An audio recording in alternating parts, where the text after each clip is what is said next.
In 1970, the Chevelle wasn't trying to be special. It wasn't a halo car. It wasn't a statement. It was just the right car at the right time. Big enough for a family, simple enough to fix, powerful enough when it mattered. And maybe that's why, in another timeline, Chevrolet never replaced it. They improved it. Year after year, the changes were small. A safer cabin, better efficiency, cleaner metal. No sudden redesigns, no reinvention. By 2032, the Chevelle didn't become futuristic. It became correct.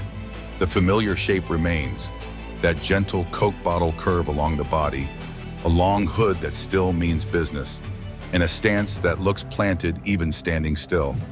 The front still carries 2 round headlights per which side, not as ornaments, but as a tradition that survived regulation and technology. Now they're precise LED optics, shaped exactly where the originals once sat.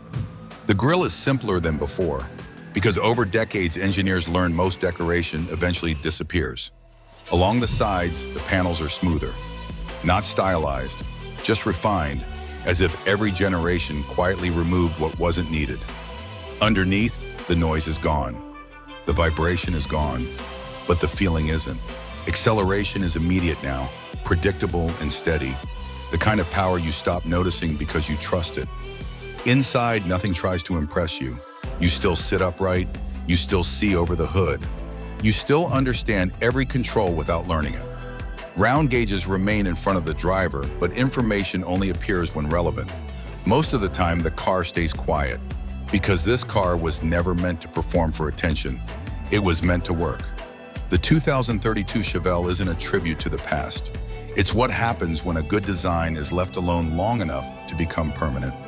No nostalgia, no comeback story, just a car that never had a reason to disappear. And because of that, it never needed a reason to return.